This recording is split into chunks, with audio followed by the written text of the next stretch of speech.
Baik Pak, Assalamualaikum warahmatullahi wabarakatuh. Waalaikumsalam warahmatullahi. Saya Alia Rosali dari Universitas Binawan, ingin mewawancarai Bapak sebagai narasumber saya mengenai program komunikasi K3. Untuk pertanyaannya, yang pertama itu apa saja, apakah di PT KAI Balayasa Manggarai terdapat komunikasi K3? Ya, ada komunikasi K3 setiap apel pagi. Jadi setiap apel pagi itu kita para supervisor dan para asmen itu menjelaskan tentang K3 yang ada apa sesuai dengan prosedur yang ada di KAI sendiri gitu. Untuk komunikasi ini dan di lingkungan Balyasa sendiri kan udah terdapat banner-banner ya. Itu sebagai komunikasi secara visual gitu. Itu aja sih, Mbak. Itu aja, Mbak. Iya. Kalau pelatihan itu Oke. sudah Kalau ada untuk apa aja? pelatihan itu kita dapat safety basic setiap 1 tahun sekali. Oh. Nah itu bergiliran gitu. Terus yang mengikuti pelatihan itu tuh kira-kira setiap bidang, setiap bagian atau semuanya? Semua pegawai itu Semua. mendapatkan safety basic. Oh, bukan perwakilannya Bukan, aja. bukan. Oh, ya.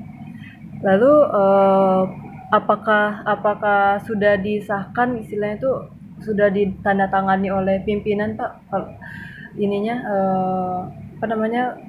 Kan ada komunikasi KTM Iya, dokumentasinya kan? Nah. sudah ditandatangani kan sebagai jadi fakta integritas EPP dan karyawan ya. Gitu. Hmm, terus pertanyaan, terus kalau pertanyaan nomor 2 Pak, apakah terdapat komunikasi internal yang dilakukan antara atasan dengan bawahan? Ada komunikasi.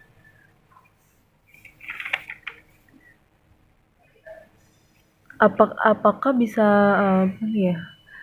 Nah, apakah ada komunikasi terencana, misalnya komunikasi secara rapat bulanan atau mingguan gitu, Pak? Ya, tadi kan yang di awal tadi dijelasin, jadi setiap apel itu dijelaskan tentang prosedur K3 yang ada di Balyasa. Itu setiap hari atau setiap Untuk sementara ini seminggu sekali untuk di unit AC. untuk di unit AC? Iya. Oh, iya. Kalau di unit lain, Pak, Kalau unit yang lain biasanya? tergantung para asmennya ya. Para Oh. asisten manajernya sendiri kalau gitu. Nah, apakah ada komunikasi yang tidak terencana, Pak? Misalnya karena tiba-tiba ada kecelakaan kerja atau peraturan kebijakan baru gitu? Untuk selama ini sih nggak ada sih. Sesuai prosedur untuk Semua selama ini. sesuai Iya. terencana ya, Pak? Iya. Hmm.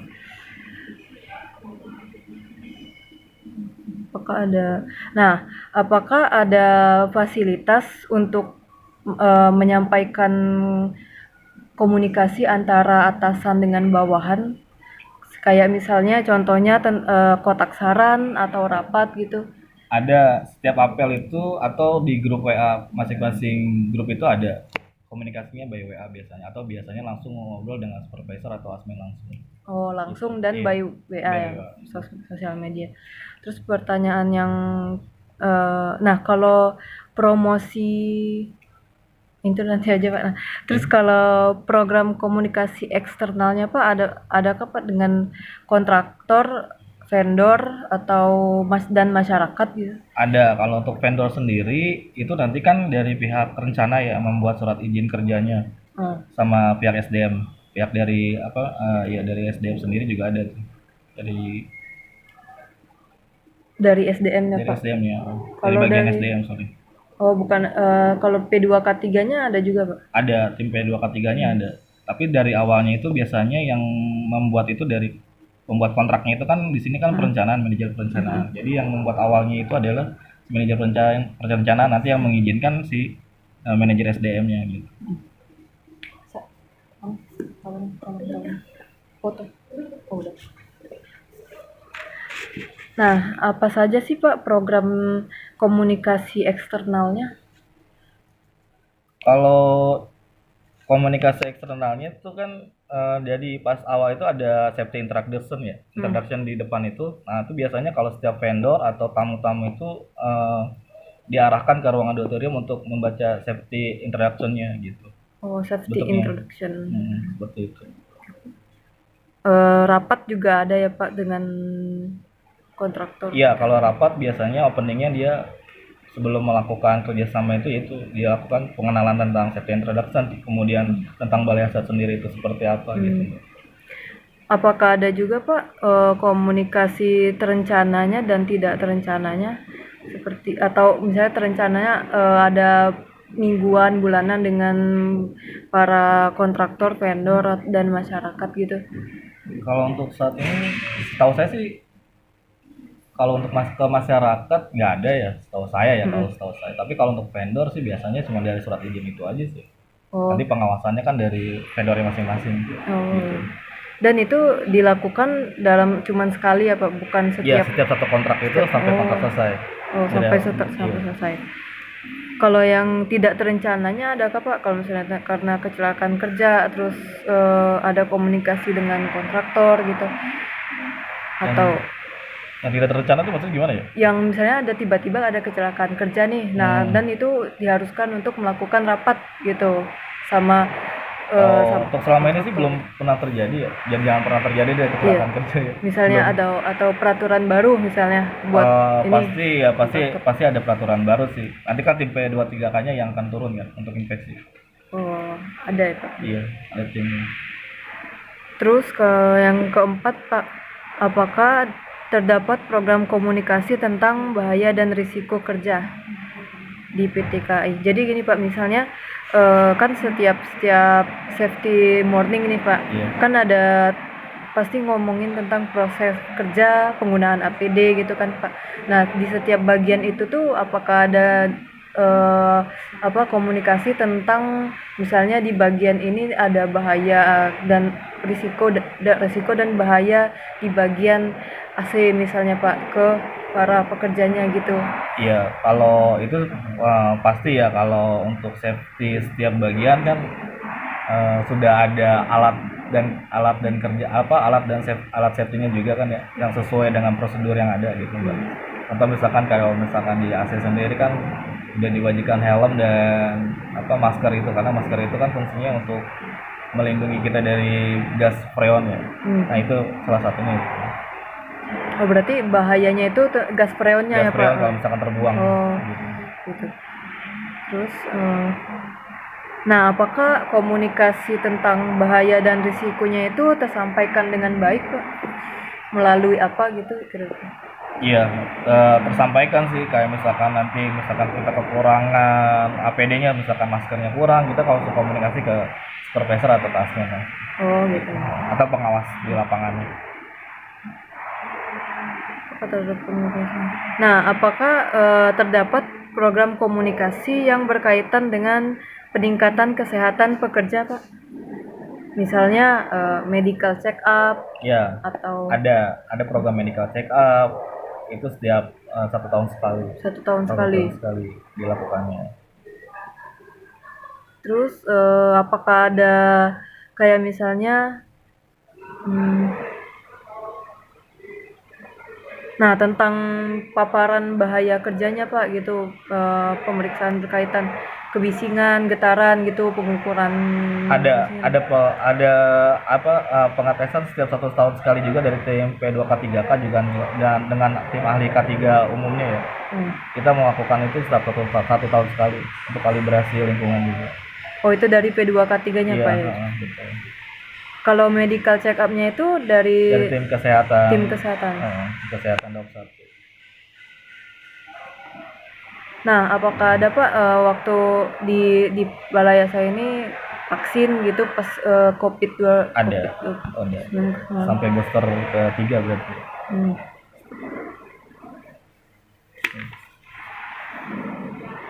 Kalau edukasi tentang vaksin, penggunaan APD karena kebisingan atau yang penyebab kesehatan kerja yang lain ada Pak?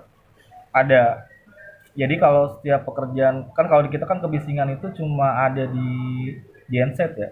Iya. Genset itu kan di atas 85 dB ya. Itu teman-teman P2K3 kan juga kemarin, P2K3 itu kemarin juga survei terkait kebisingan itu, karena kan itu juga struktur baru ya. Kemarin mereka juga ngecek tuh kebisingan yang berapa, getaran yang berapa. Akhirnya mereka menggunakan airmap ya Wah. sebagai untuk pelindungnya gitu. Itu sih yang terbaru sih. Kalau dari Balai Asa sendiri. Kalau untuk bahan B3 atau yang kimia itu kan nggak ada ya di kita. Limbahnya kan nggak ada. Limbahnya limbah kasar ya, misalkan kayak bubutan, bekas kerapan, banyak kan gitu. Edukasinya itu secara secara apa, safety warning atau langsung Safety tetap warning dan iya safety warning setiap apel itu kalau untuk yang beresiko itu kayak misalkan di genset itu wajib ada apa namanya ada apa sih ibaratnya apel pagi untuk menjelaskan tentang prosedur itu hmm. dan mereka diwajibkan langsung menggunakan airmap. Kalau Saat secara media ada nggak sih Pak? secara media ada Contohnya Pak? ada kayak misalkan apa namanya lambang-lambang yang ada di sudut-sudut ini kan suka ada nih ya, kita bikinin tuh kayak wajib masker, wajib helm, wajib safety shoes gitu ada. Ada. Itu di bagian Setiap ini bagian ya? ada. Bagian. Setiap bagian ada.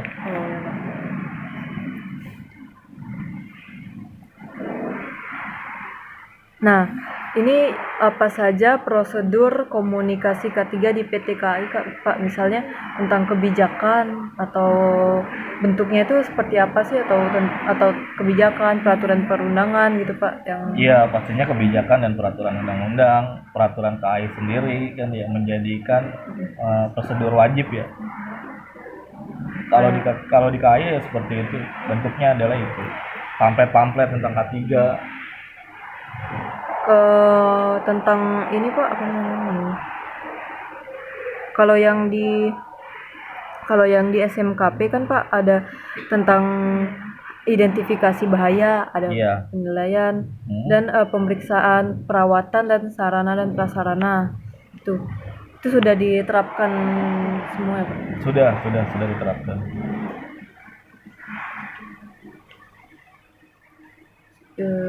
Mohon tidak sesuai dengan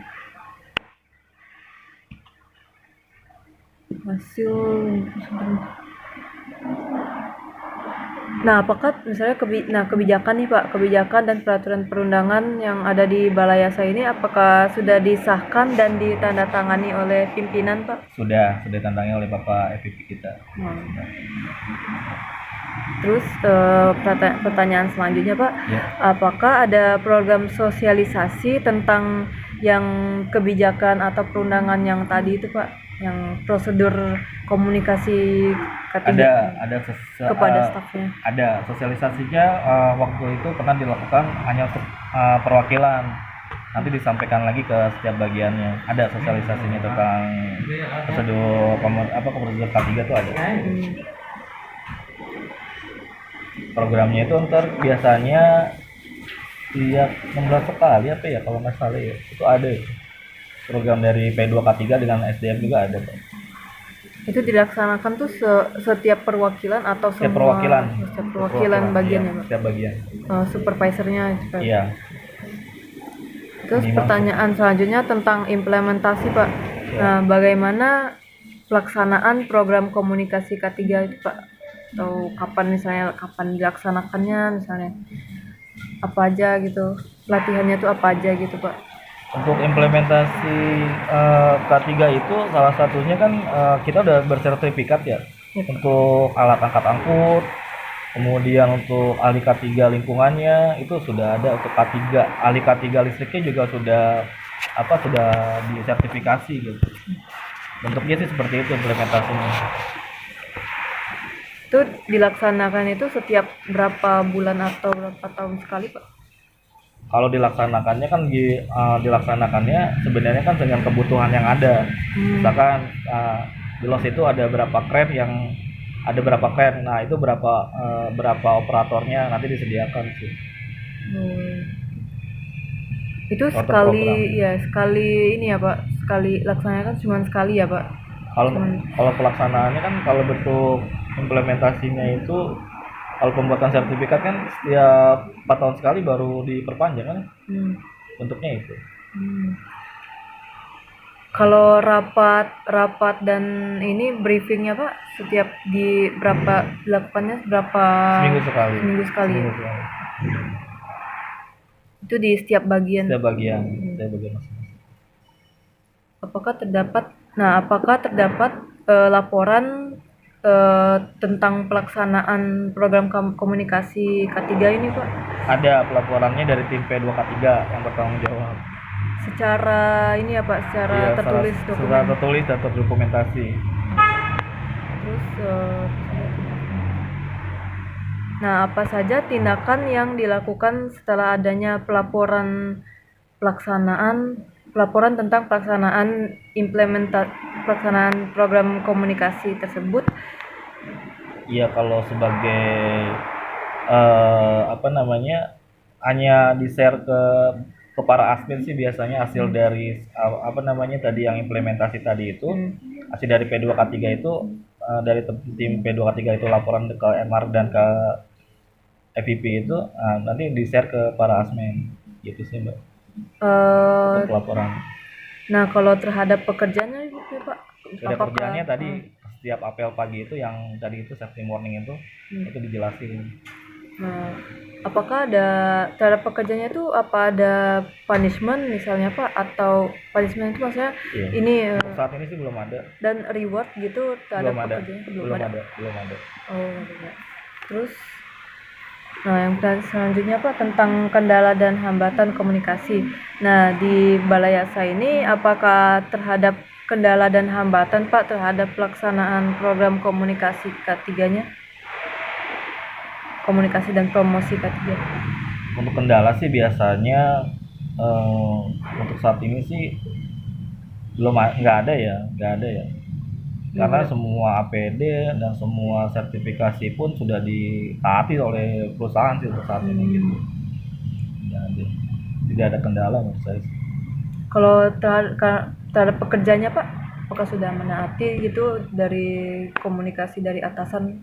Kalau untuk pekerjanya biasanya kan namanya pekerja pasti ada yang taat dan yang tidak taat ya. Iya. Kembali lagi ke pekerjaannya, biasanya kan dari leadernya masing-masing yang memperingati gitu kan. Misalkan dia nggak pakai helm gitu atau tidak pakai sepatu safety atau tidak memakai baju wearpack, itu kan kewajiban dari tim leadnya masing-masing.